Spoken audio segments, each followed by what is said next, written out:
tell. My name is Bruce Haynes, and I pastor New Life Temple Church.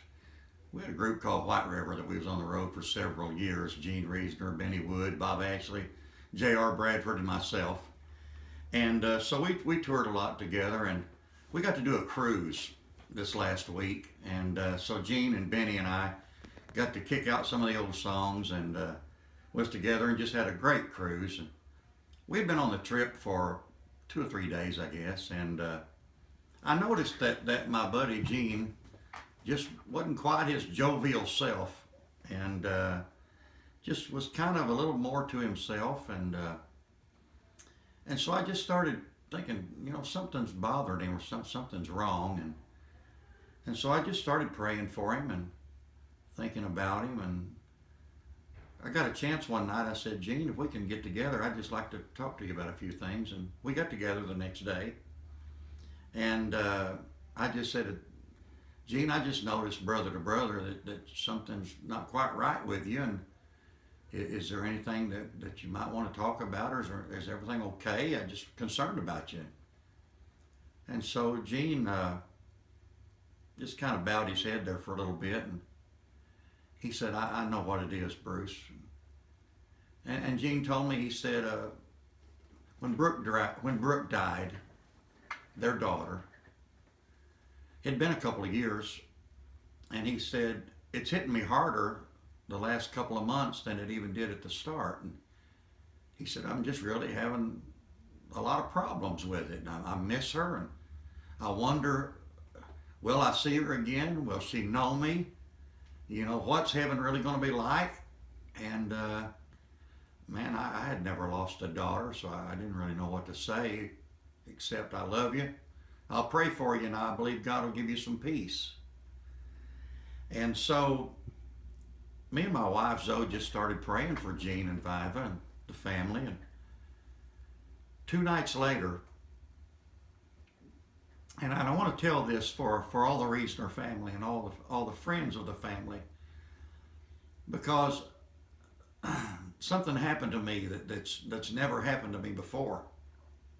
I went to bed that night, and I woke up about 3:30, and I just went up on the top deck and grabbed a cup of coffee and started to pray and meditate a little bit, and was getting tired, and I went back to the room, and I just propped myself up in the bed, and I fell back to sleep.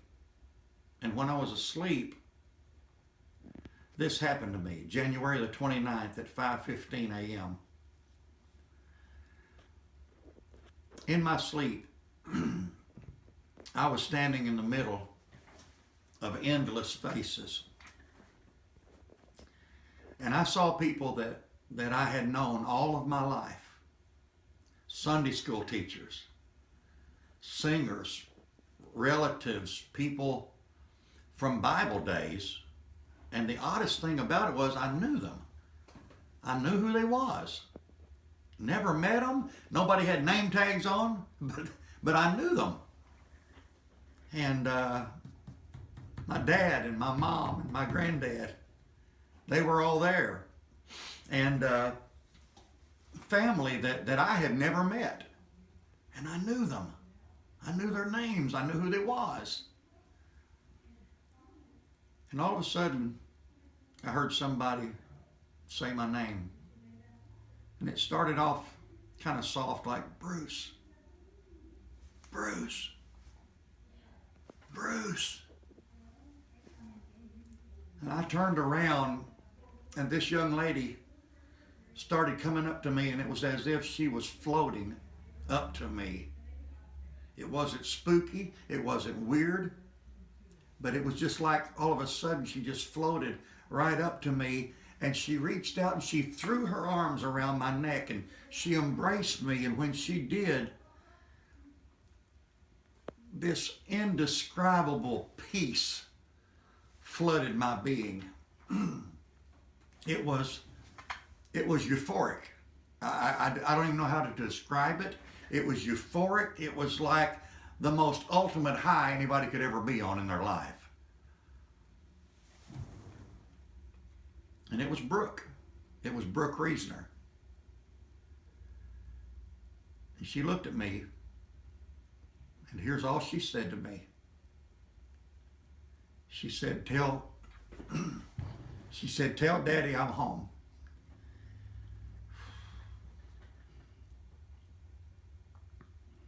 And then she said, I'll see you when you get back. I didn't have to tell her I was there for just a little while. She just knew. She just knew. She said, tell Daddy I'm home. And I'll see you when you get back. And I woke up from my dream. And I want to tell you something. I'm not weird. A lot of people that have dreams and give words I'm skeptical of. Some of them, I think they ate too much pizza before they went to bed. But I'm telling you, this was a gift from God. And I woke up and I began to weep. And I began to just rejoice and thank Jesus, because I had been so concerned about my friend Gene. And I was just praying so much for him to find peace, for his joy to return back to him again. And I have no doubt that this was a gift from God to bring peace to my friend, and no telling who else. But I know what the gift was that God gave me, and I know it was real beyond the shadow of a doubt. And I just thank God for it.